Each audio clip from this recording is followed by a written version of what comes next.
कुंभ का मेला, अद्भुत नजारा, आस्था का सागर, बहता यहाँ धारा। एक मुलाकात, कुछ बातें खास, कुंभ की यादें रहेगी यूं ही आसपास। नमस्कार दर्शकों, आप सभी का फिर एक बार स्वागत है आपके अपने कार्यक्रम एक मुलाकात में। आज हमारे बीच एक विशेष मेहमान है, स्वामी अजय योगी जी, मध्य प्रदेश से। तो चलिए करते हैं इनसे कुछ ज्ञान की वार्तालाप, जानते हैं इनके कुछ दिव्य अनुभवों को और आज खोलेंगे कुछ ज्ञान के गहरे रहस्यों को। तो बने रहिएगा हमारे साथ में। चलिए करते हैं आज की कार्यक्रम की शुरुआत। नमस्कार स्वामी जी, आपका बहुत प्रणाम बहुत प्रणाम स्वागत है प्रणाम, एक आपको मिनट। बार बार प्रणाम। जी। स्वामी जी, आपने अपने जीवन से क्या सीखा है? आपका जो जीवन का सफर रहा है, अब तक की जो जर्नी रही है वो कैसी रही है, इस बारे में हमें संक्षिप्त में मैं जानकारी गुरु दीजिए। वंदना से स्टार्ट करूं। जी जी। गुरु ब्रह्मा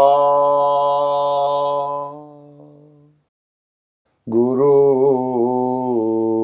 विष्णु गुरुदेवो महेश्वर गुरुर् साक्षात् परब्रह्म तस्मै श्री गुरुवे नमः।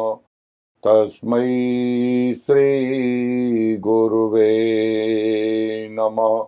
करारविन्देनुपदारविन्दम् मुखारविन्दे विनवेशयन्तं वटस्य पत्रस्य पुटे शयानं बालं मुकुन्दं मनसा स्मरामि।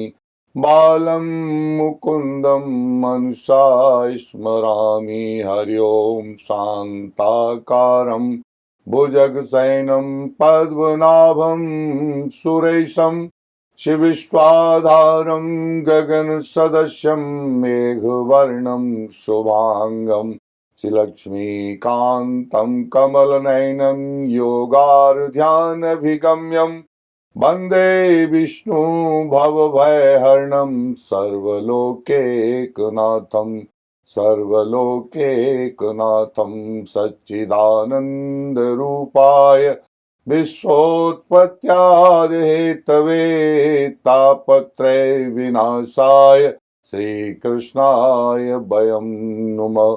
श्रीकृष्णाय वयं नुमः। बर्हापीडं नटवरवपुकर्णयो कर्णिकारं बिभ्रत्वासः कनककपिशं वैजयन्तीं च मालां रन्धान वेणुर्धरसुधया पूरयन् गोपवृन्दे बृन्दारण्यं स्वपदरमणं प्राविशत् गीतिकीर्ति।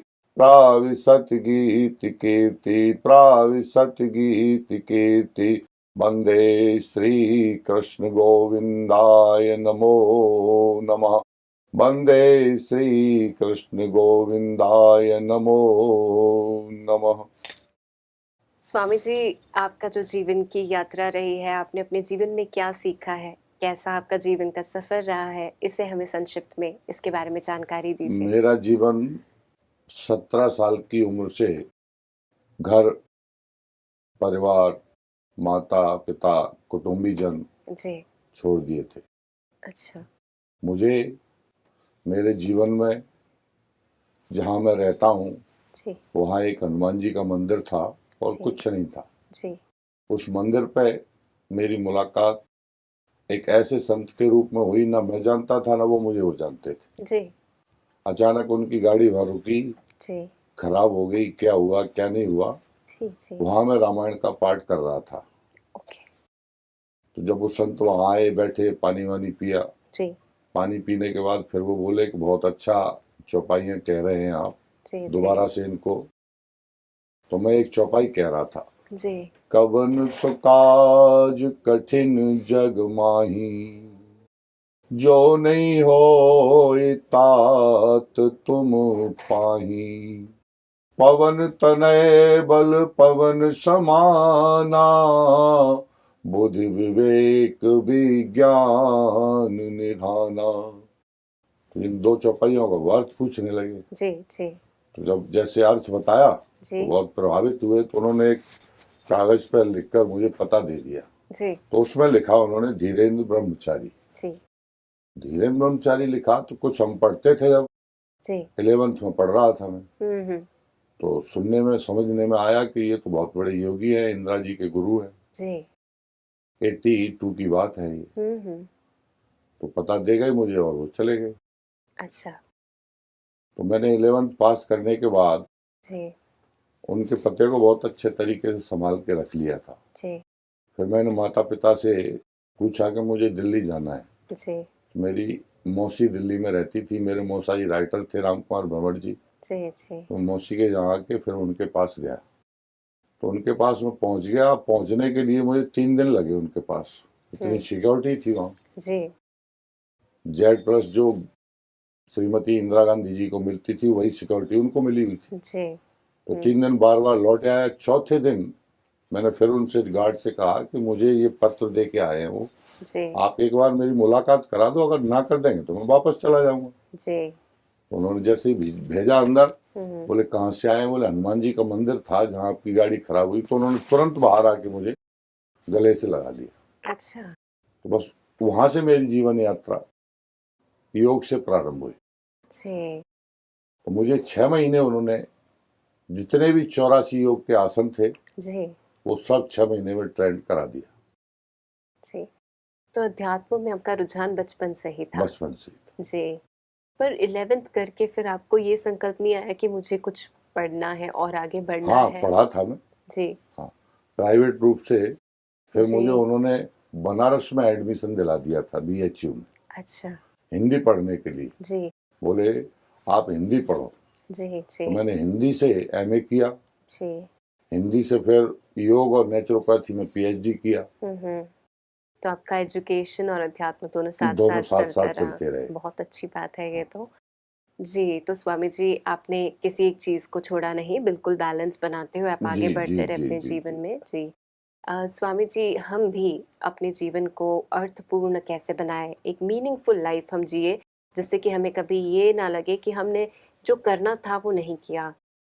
ऐसी चीज़ें, तो हर दिन जो हम बिताए वो लगे कि हमारे दिन का, हमारे अच्छा है। जीवन का बेस्ट डे था। जी तो अर्थपूर्ण जीवन उन्होंने मुझे योग की जो शिक्षा दी थी, जी उस वक्त 84-85 में जी मैं दिल्ली में, जी जहाँ उनका प्रतिष्ठान था, जी सुबह 2 घंटे वहां सिखाता था। जी फिर मुझे उन्होंने 25 ऐसे क्लाइंट दे दिए थे, जी 25 ऐसे रोगी दे दिए थे। जी तो उनके घर जाके, जी किसी को घुटने की शिकायत है, किसी को जी गर्दन की शिकायत है, स्पॉन्डिलाइटिस की शिकायत है, जी तो जी मैं जाके 25 लोगों को दिन में जी 1-1 घंटे की, आधा आधा घंटे की, किसी को 20 मिनट की, किसी को 10 मिनट की टिप्स देता था जाके। अच्छा। तो उससे मुझे धन अर्जित होता था। जी उस पीरियड में मुझे 25-30 हजार रुपए प्रति मंथ मिल जाता था, अच्छा। 84 में। जी जी। तो स्वामी जी आप उन्हें क्या योग की क्रियाएं बताते थे, हठ योग या फिर ध्यान, क्या बताते थे? मैं उनको योग की क्रियाएं बताता, हठ योग नहीं बताता। अच्छा। तो योग और प्रार्थना, ध्यान हाँ, से अपने शरीर को कैसे ठीक किया ठीक जाए? किया जा सकता है। अच्छा, तो जैसे कहा जाता है कि मन का प्रभाव हमारे शरीर पर पड़ता है, तो ठीक उसी तरह। 5 ज्ञानेंद्रिय और 5 कर्मेंद्रिय हैं। जी जी 11वां मन है। जी जी 4 और हैं, चित्त, बुद्धि, अहंकार, और ऐसे 14 हो जाते हैं जी ये। जी जी तो 14 के बढ़ते बढ़ते 24 हो जाते हैं। जी जी। तो हम केवल योग से भी अपने शरीर को ठीक कर सकते हैं। बिल्कुल। जी, ये बड़ी गहरी बात आपने बताई। तो स्वामी जी इससे आपने जीवन में जैसे इसके बाद और आपने क्या-क्या इसके नई बाद चीज़ें मेरी की? मुलाकात उन्होंने ही हुँ। 86 में जी, विश्व के बहुमुखी, जी, भूतो न भविष्यति, जी। ऐसे व्यक्ति से मिलाया। हुँ। तांत्रिक सम्राट जी, श्री श्री 1008 चंद्र स्वामी जी महाराज से, जी, जी।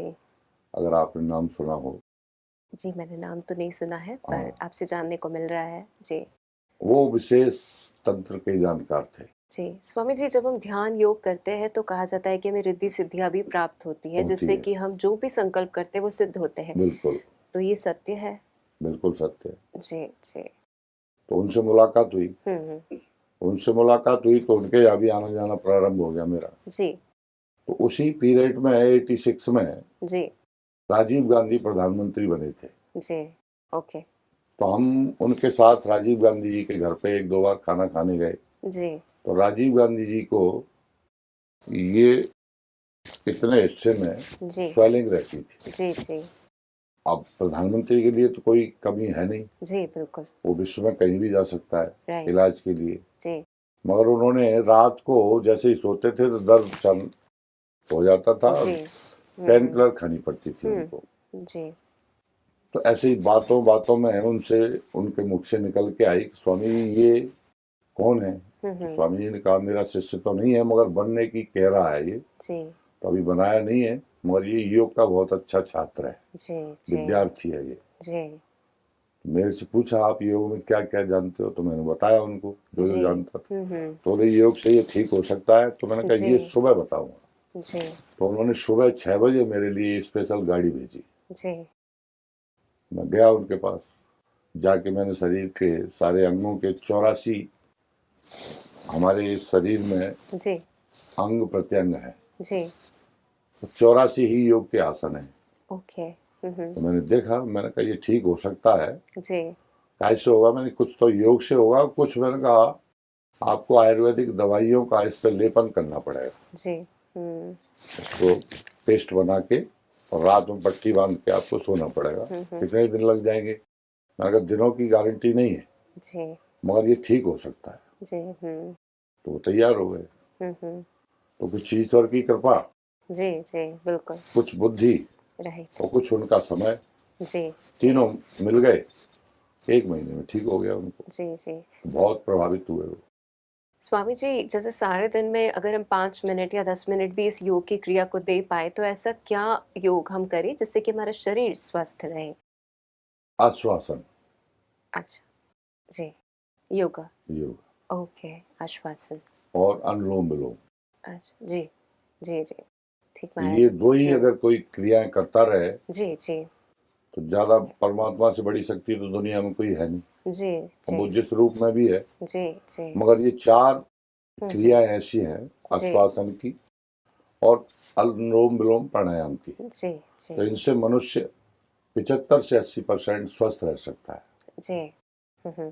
स्वामी जी, ये जो आप महाकुंभ में आए हैं तो यहाँ आकर के आप कैसा अनुभव कर रहे हैं और विशेष क्या लक्ष्य लेकर के आप इस महाकुंभ में आए हैं? हम महाकुंभ में लक्ष्य लेके आए अध्यात्म का, जी कि हमारा जो सांस्कृतिक विरासत जो हमको हमारे पूर्वजों ने दी, जी वो धीरे धीरे विकृत होती जा रही है। जी। तो सांस्कृतिक विचारधाराओं के जी विषय में इस कुंभ में जी बहुत सारे लोग आए हुए हैं, जी संत हैं, महात्मा हैं, विद्वान हैं, जी भागवत प्रवक्ता हैं, रामायण प्रवक्ता हैं, शिव पुराण के हैं प्रवक्ता हैं।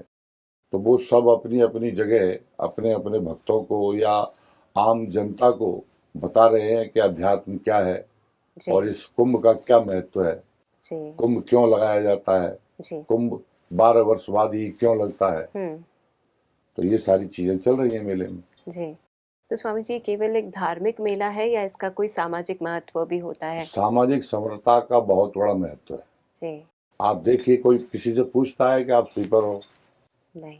कि आप हरिजन हो, कि आप आदिवासी हो, कोई पूछता है किसी से? नहीं।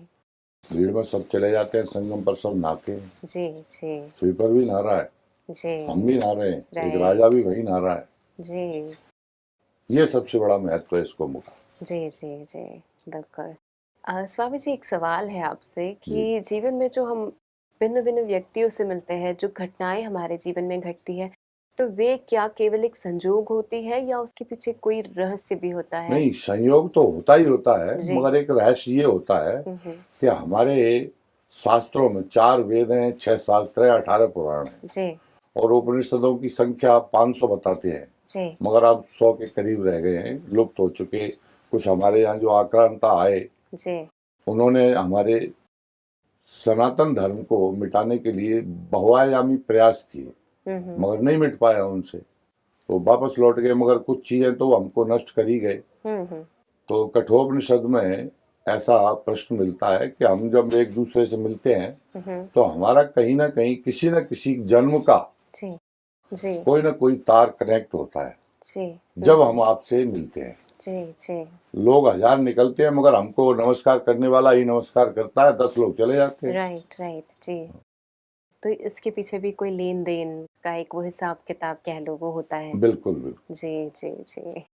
स्वामी जी, ऐसा कहा जाता है कि एक मनुष्य अपना जीवन का लक्ष्य पहले से लेकर आता है, पूर्व निर्धारित होता है। ये क्या ये सत्य है या फिर मनुष्य अपनी मर्जी से अपने लक्ष्य को चुनता है? नहीं, मनुष्य की 2 क्रियाएं हैं जी। एक तो प्रारब्ध है जी जो पूर्व जन्म की एक बैंक में जमा की हुई पूंजी है। जी जैसे हम इस जन्म में करेंगे जी तो ये हमारी पूंजी इकट्ठी होती जाएगी जी। अगर हमको दूसरा जन्म मनुष्य का मिलता है तो फिर ये हमारे साथ साथ चलेगी जी। वर्तमान का जो कर्म है जी वो हमें कुछ चीजों से मिलाता है, नए लोगों से मिलाता है जी। हम अगर अच्छा कर्म करेंगे, अच्छे वक्ता बन जाएंगे, अच्छी सुंदरता ग्रहण कर लेंगे या अच्छे विचार होंगे तो 10 लोग हमसे मिलने आएंगे। जी। स्वामी जी, ऐसा देखा जाता है कि कई बार एक व्यक्ति है जो बहुत प्रयास कर रहा है, चाहे किसी एग्जाम को देने का या किसी एक पर्टिकुलर क्षेत्र में सफलता की और प्रयास कर रहा है, पर फिर भी वो विफल होता है, असफल हो जाता है। जी। तो वो किसी और दिशा में जाता है, वहाँ वो अच्छे से सफल हो जाता है। नहीं, तो असफलता और सफलता जी ये दोनों चीजें बिल्कुल बराबर हैं। जी। इनमें कोई भेद नहीं है। जी। एक व्यक्ति एक क्लास में 100 विद्यार्थी पढ़ते हैं जी। 100 में से 10 IAS बन जाते हैं, 10 इंजीनियर बन जाते हैं, 10 डॉक्टर बन जाते हैं, 10 किसान बन जाते हैं। 10 बेचारे वो ना किसान बन पाते हैं, ना डॉक्टर बन पाते हैं, ना इंजीनियर बन पाते हैं। जी। तो वो उनका जो प्रारब्ध है जी वो उनके सामने प्रकट हो जाता है। ओके। तो उन्होंने पूर्व जन्म में ऐसी कोई पूंजी इकट्ठी नहीं की जी जो उनको मिले। जी, इसलिए एक व्यक्ति कई बार प्रयास करके भी हार जाता है और एक बार प्रयास करके भी सफल हो जाता है। तो ये अंतर है जी। गीता में भगवान कृष्ण ने ये कहा था कि जब जहाँ जाके योग आपका भ्रष्ट हो जाए जी। तो उसी उम्र में फिर दोबारा से आप प्रारंभ करना चालू कर दोगे। आपको कोई रोक नहीं सकता है। चाहे 10 साल की उम्र हो, चाहे 50 साल की उम्र हो, चाहे 100 साल की उम्र हो। जी। स्वामी जी, एक डिवाइन कॉलिंग कहा जाता है, जब ये पुकार आती है, एक अवेकनिंग होती है इंसान की, तो वो सब कुछ छोड़कर वो अध्यात्म की दिशा की ओर आगे बढ़ता है, अपने अंदर परिवर्तन करता है, खुद को ट्रांसफॉर्म करता है। तो ये हर व्यक्ति की अलग अलग होती है। हर व्यक्ति की अलग अलग जी। तो हम किसी भी फोर्स नहीं कर सकते कि इस समय आपको स्पिरिचुअल होना चाहिए। दबाव में स्पिरिचुअलिटी कभी भी हम नहीं दे सकते, दबाव में धार्मिक नहीं बना सकते। जी। हर एक का अपना एक समय है जागृत होने का। जी स्वामी जी, आज आपने अपना अमूल्य समय हमें यहाँ दिया, आपसे हमें बहुत सारी ज्ञान की गहराइयाँ जानने को मिली, उसके लिए बहुत बहुत शुक्रिया। आपका भी बहुत बहुत शुक्रिया जी। बहुत बहुत सादर वंदन आपको, धन्यवाद, मेरा प्रणाम जी। दोस्तों, आज की मुलाकात में स्वामी जी से ज्ञान की वार्तालाप करके हमें बहुत सी ज्ञान की गहराइयों को जानने को मिला और साथ में ज्ञान के कई रहस्यों को आज उन्होंने उजागर भी किया। मैं आशा करती हूँ कि आज का कार्यक्रम आपको भी बहुत पसंद आया होगा। आज के लिए बस इतना ही। धन्यवाद।